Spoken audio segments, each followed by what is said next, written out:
and it's that time again. Brace for impact, and welcome back to Degree Lessons, kiddos. I'm Shanghai Pete. Thank you so much for chilling with us tonight. We knew that the brief respite we had from nauseatingly insane bullshit in gaming wasn't gonna last, so that means, of course, it's time for another news episode. And let's dive straight in tonight with the catastrophe that has been Pokemon Sword and Shield. Now, in case you're not familiar, the Pokemon developer Game Freak has been facing some criticism during the game's development cycle since they announced they'd be cutting the Pokemon roster by almost half. How much of a burn that is to longtime series fans aside, they naturally have only been making it worse by feeding their loyal customers nothing but an endless stream of disingenuous bullshit and lies in the form of excuses as to why they simply couldn't fit the entire roster in the game. Oh, we need time to make better models and everything's gonna look better. No, you just use the 3DS models. Did they at any point, perhaps mention the real reason the game's content was cut down? Because they've been ordered by Nintendo to push the game out in time for holidays? Of course not. That would have required them to be honest and transparent and thus be seen as treating their customers with a modicum of respect, and we all know you can't have that in this day and age, so obviously that's not what they did.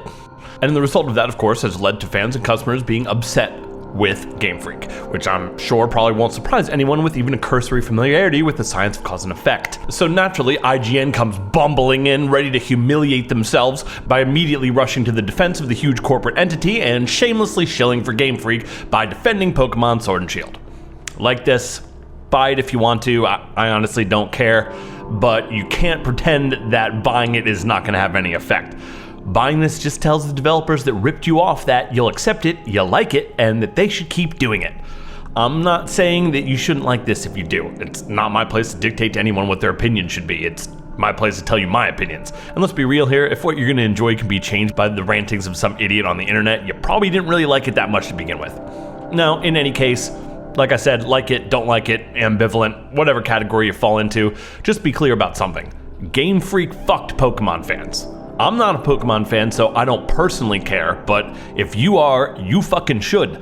And you sure as shit shouldn't reward them with your money for doing what they did.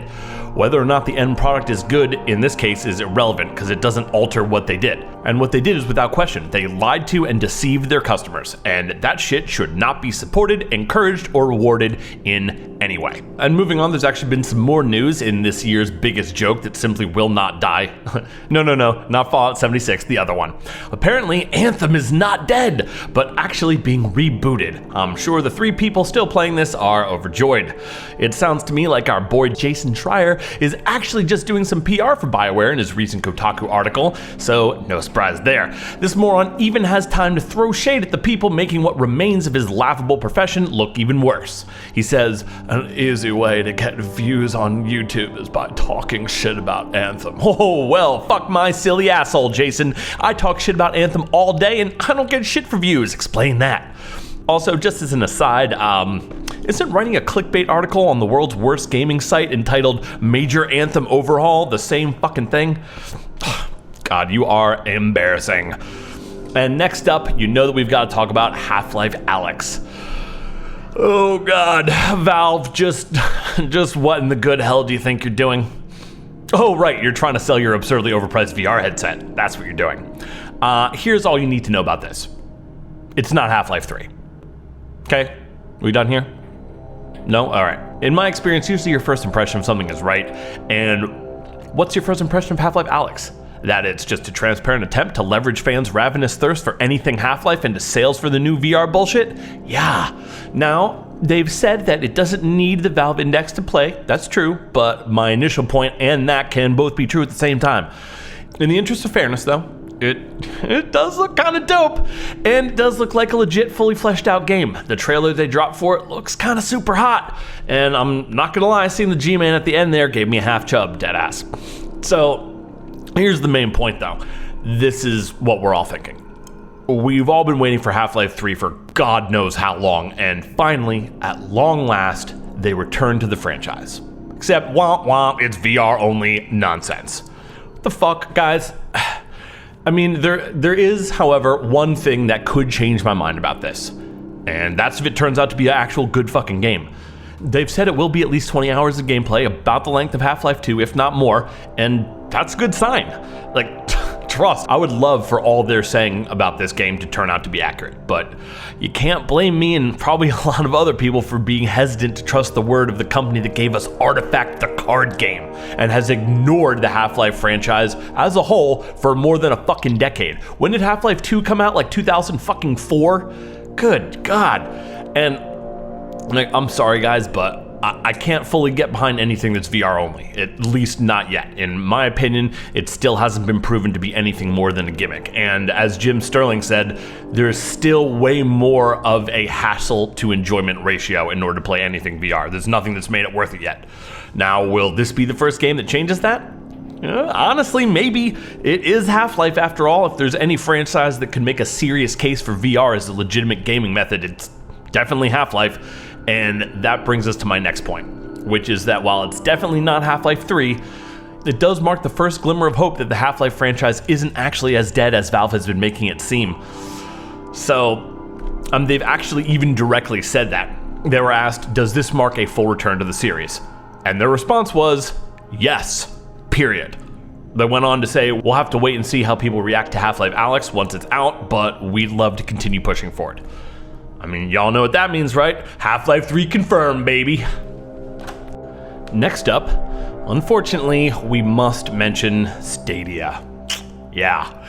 Oh my, how shocking, it was a complete disaster. The laughable claims of a gender-neutral color scheme for the controller attracting women gamers aside, there's now reports that not only is it a nigh unplayable lag fest in most areas, which we all knew it would be, but the people that are paying for 4K aren't even getting it. They're getting a 1440p version of the game upscaled. And I know I'm echoing everyone else with this, but like, who the hell is this for? It truly boggles the mind who Google thinks is gonna pay for this.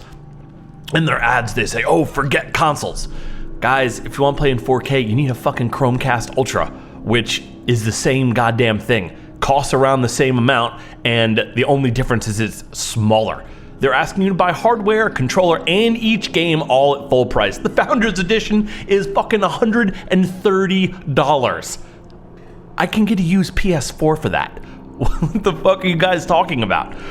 Let's face it, the product is in beta right now. And not to be left out of the popular trend in gaming, they're asking you to, of course, pay for the beta. How can a company with this much money and unlimited resources fuck this up so badly? It's truly amazing. It's almost as though they're trying to make it fail. Because if you think about it, they have unlimited resources.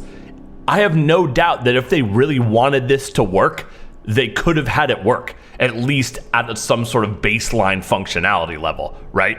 So the only reason that I can see as to why it's this terrible is because it's intentional. Why that is, I don't know. Are they just trying to test some sort of infrastructure, collect more or more specific types of user data? No fucking clue.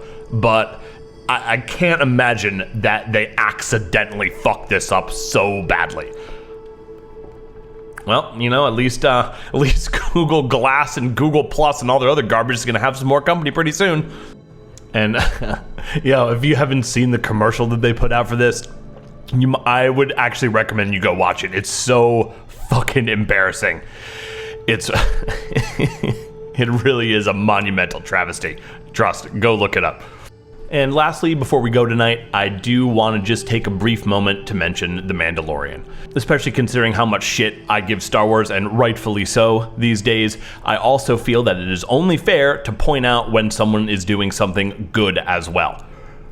Because, as should be very clear, myself, other content creators like me, we criticize this stuff because it deserves fucking criticism. We want to see it change. We want to see it get better. So it's only right that praise is given where praise is due. And The Mandalorian is fucking sick as hell. It's so awesome.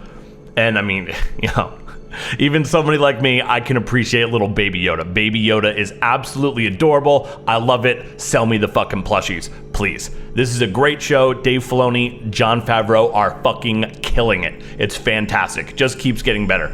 I mean, I've seen a lot of people kind of be a little lukewarm on it. Nah. I tell you now that it is fucking awesome. If you like Star Wars, you owe it to yourself to check this shit out. It's fucking great. We need to point out when companies are doing things that are good as well as when they are fucking up. okay? And this is the, unfortunately, rare occasion where they're actually doing something great with the Star Wars license. We should support it. So if you fuck with Star Wars, definitely go check that shit out. And with that, I think we're just about done for the day. Thank you so much for watching. We love you today. We love you all the way. Remember to fuck the YouTube algorithm, downvote this little bitch, and don't subscribe or comment because you should pay your respects to the vultures instead.